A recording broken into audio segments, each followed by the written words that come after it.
Maya looked like any normal 14-year-old girl on the plane. But hidden under her sweatshirt was her father's military dog tag. Colonel James Falcon Reynolds had been one of America's greatest fighter pilots. When the military escort discovered who she was, everything changed at 35,000 feet.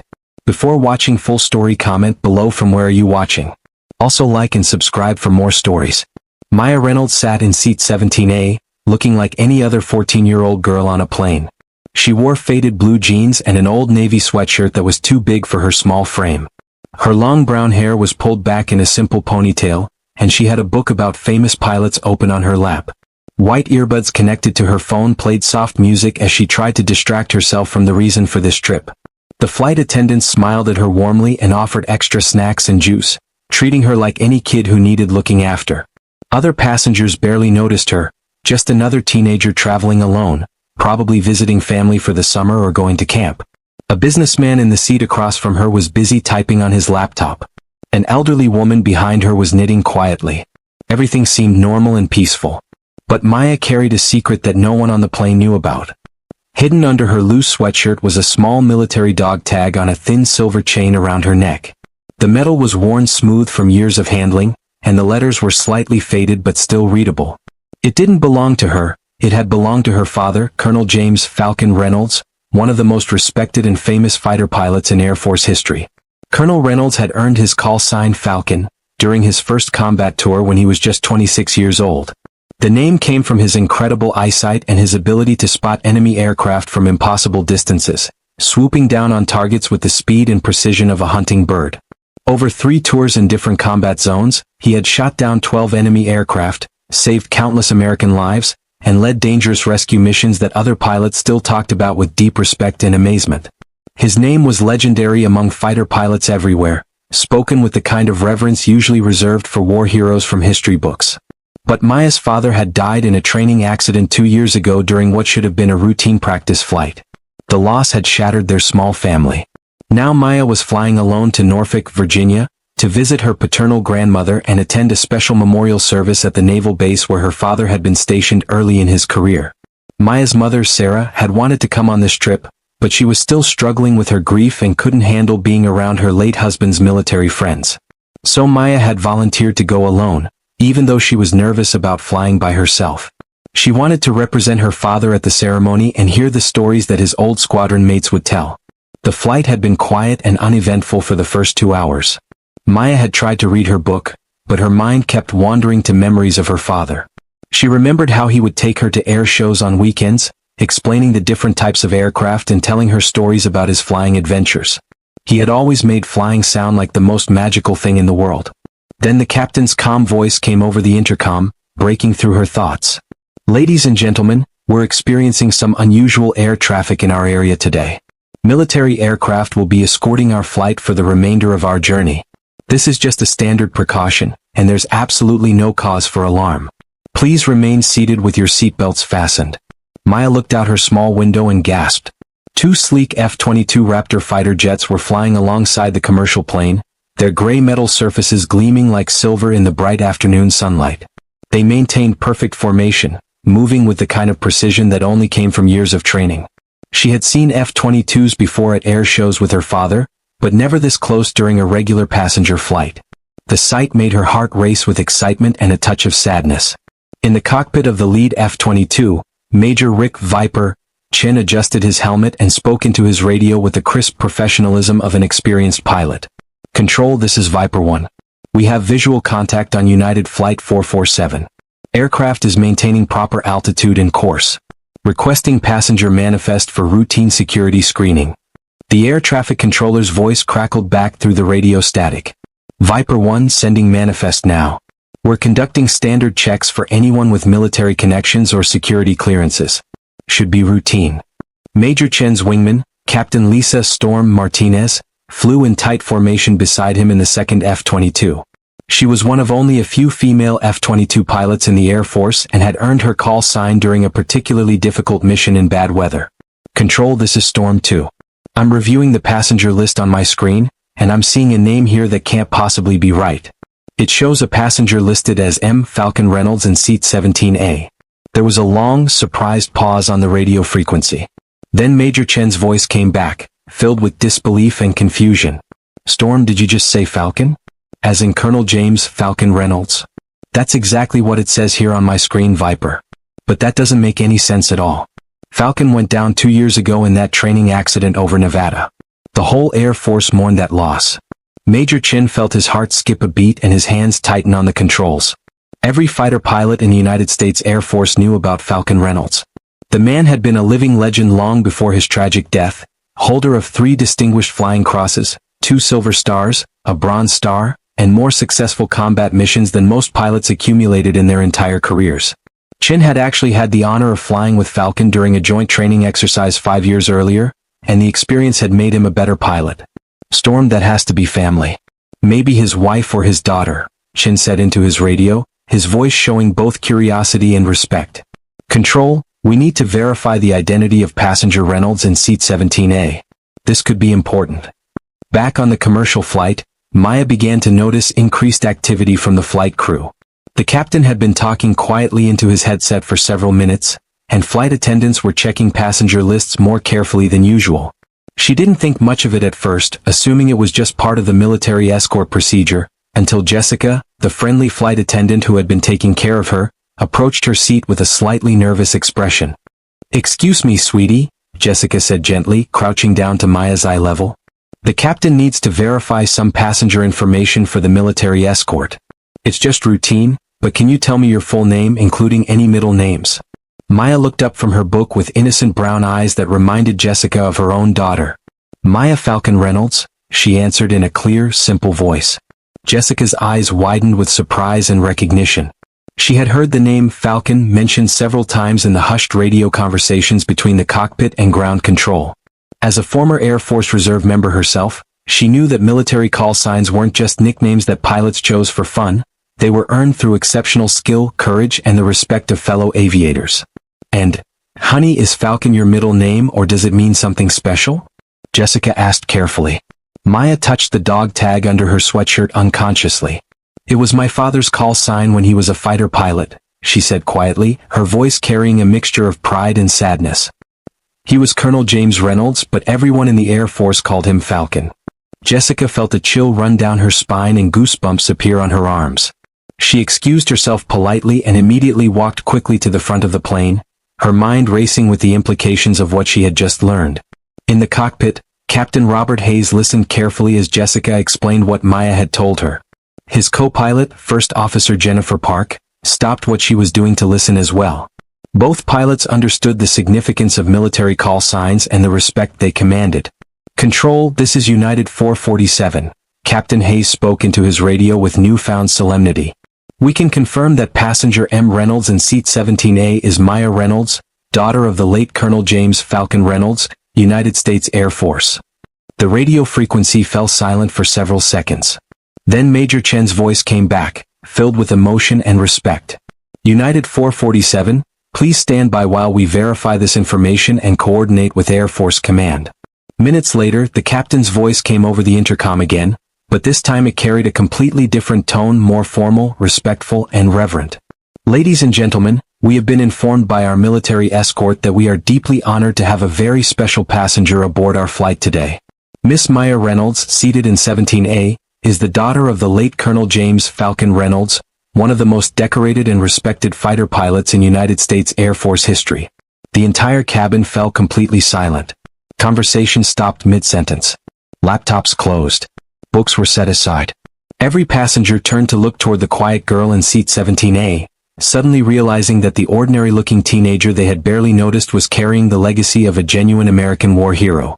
Maya felt her cheeks turn red with embarrassment as dozens of eyes focused on her. She had never liked being the center of attention, and she certainly hadn't expected anything like this to happen during her flight. Outside the plane, Major Chen's voice came over the secure military radio frequency with formal precision. "Air Force Control, this is Viper 1. Requesting immediate permission to render full aerial honors for the family of Colonel James Falcon Reynolds.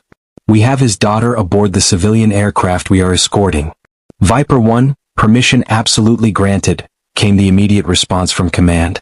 "All military aircraft in the area are cleared for ceremonial formation flying.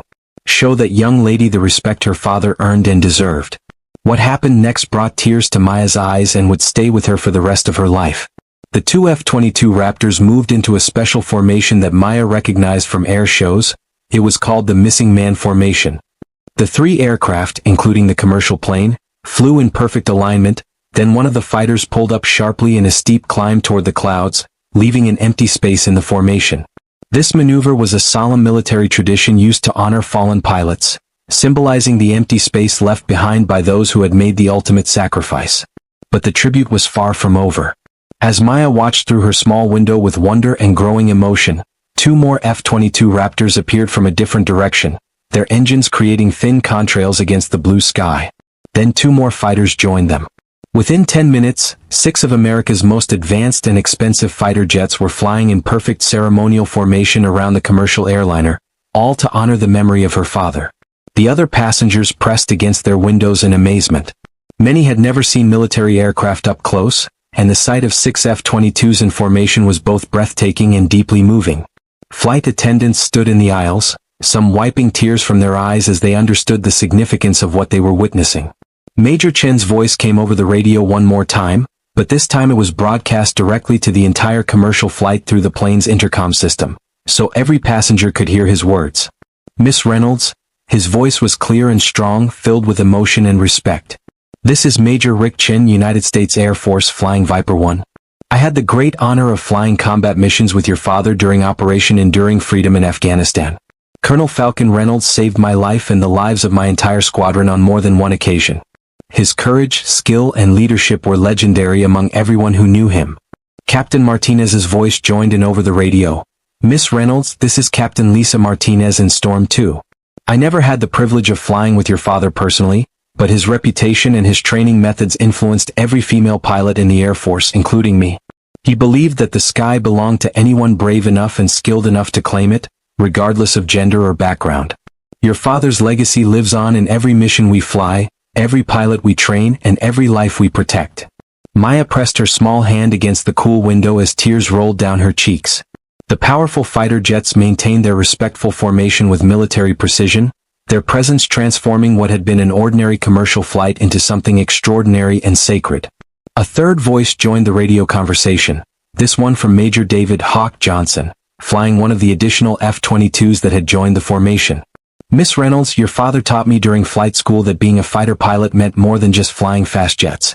He said we were guardians of freedom, protectors of the innocent, and keepers of the peace. Every time I climb into my cockpit, I remember his words and try to live up to the standard he set." An elderly man in seat 12C, wearing a faded military cap that identified him as a Vietnam veteran, stood up slowly with the help of his cane and began clapping with weathered hands. He had tears in his eyes as he looked toward Maya with deep respect and understanding. Soon the entire plane erupted in sustained applause, not just for the incredible aerial display outside their windows, but for Maya and the sacrifice her family had made for their country. The applause continued for several minutes, accompanied by nods of respect and words of gratitude from passengers who wanted Maya to know how much her father's service meant to them. A young mother with 2 small children leaned over from across the aisle. "Thank you," she said simply to Maya. "Thank you and your family for keeping us safe." The flight attendant Jessica returned to Maya's seat, but this time her approach was completely different. She no longer spoke to her like a child who needed protection and supervision. Instead, she spoke to her with the deep respect deserved by the daughter of a genuine American hero. "Your father must have been an incredible man," Jessica said softly, kneeling beside Maya's seat. "I served in the Air Force Reserves for 8 years, and even there we all knew about Colonel Falcon Reynolds. His name was spoken with the kind of respect reserved for the very best among us." Maya nodded, touching the worn dog tag under her sweatshirt with fingers that trembled slightly. "He always told me that flying wasn't just about being up in the sky or going fast. He said it was about the people you protect on the ground and the wingmen you promise to bring home safely. He said a pilot's real job was to make sure that families could sleep peacefully at night." As the formation of F-22s continued their escort, Maya allowed her mind to drift back to countless memories of her father. She remembered Saturday mornings when he would take her to the base to watch training flights. She could still hear his patient voice explaining how different aircraft worked, why pilots needed so much training, and what it felt like to break the sound barrier. "The most important thing about being a pilot," he had told her once while they watched F-16s practice takeoffs, "is remembering that you're part of something much bigger than yourself. You're part of a brotherhood that extends beyond individual squadrons, beyond individual bases, and even beyond individual wars. When you wear those wings, you carry the responsibility for everyone who came before you and everyone who will come after you. Maya had always been proud of her father, but she was beginning to understand for the first time just how much his service had meant to the broader military community. The respect being shown by these pilots wasn't just politeness or sympathy, it was genuine reverence for a man who had embodied the very best traditions of military aviation. The formation flight continued for another 45 minutes as the commercial plane approached the Norfolk area. The F-22 pilots maintained perfect position despite the fuel cost and the complexity of flying in formation with a much slower civilian aircraft.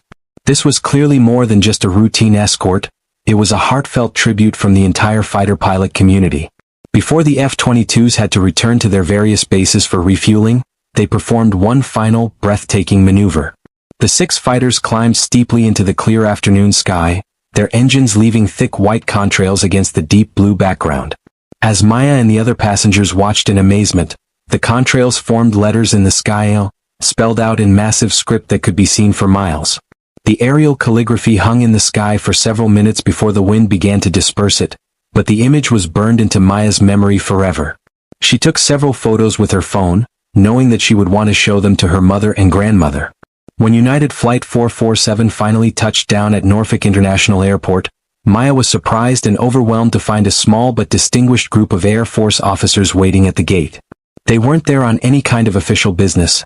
They were there because word had spread quickly through the close-knit military aviation community that Falcon Reynolds' daughter was coming to Norfolk. Colonel Sarah Mitchell, the current base commander at Naval Air Station Oceana, approached Maya with a crisp military salute as she walked up the jetway. Colonel Mitchell was an impressive figure, tall, confident, and wearing a uniform decorated with numerous ribbons and badges that told the story of a distinguished career. "Miss Reynolds," Colonel Mitchell said with formal respect, "on behalf of the United States Air Force, the United States Navy, and every pilot who serves in defense of our nation today, we want you to know that your father's legacy continues to inspire and guide us every single day we take to the skies." He was quite simply one of the finest aviators and officers this country has ever produced. Maya felt overwhelmed by the formal attention but managed to respond politely. "Thank you, ma'am. My father always said that he was proud to serve with people like you." As Maya walked through the airport terminal, accompanied by her new military escorts, she realized that being in seat 17A that day had fundamentally changed something important about her life. She wasn't just a teenager traveling alone anymore, trying to cope with the loss of her father. She was now fully aware that she was the keeper of Colonel James Falcon Reynolds' legacy, and that the entire military aviation community, thousands of pilots, crew members, and support personnel, stood ready to honor that legacy whenever she needed them. The quiet girl who had seemed so ordinary and unremarkable to her fellow passengers at the beginning of the flight carried within her the living spirit of one of America's greatest fighter pilots.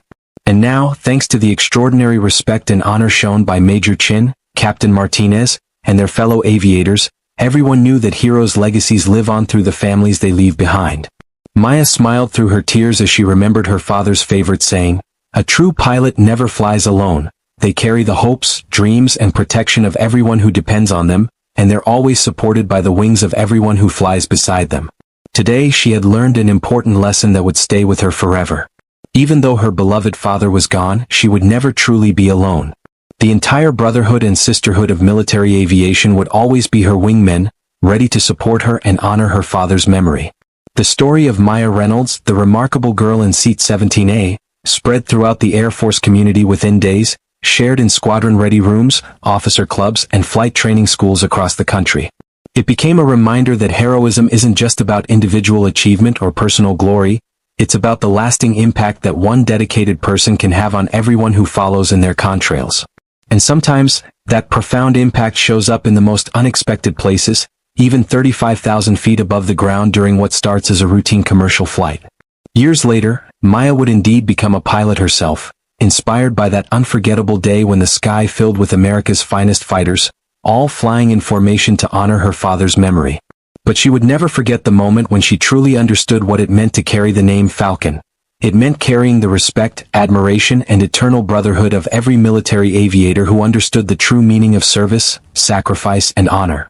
The legacy of Colonel James Falcon Reynolds lived on, not just in military records or medal citations, But in the heart of a young girl who learned that day that heroes never truly die, they just fly on ahead, waiting for the rest of us to catch up.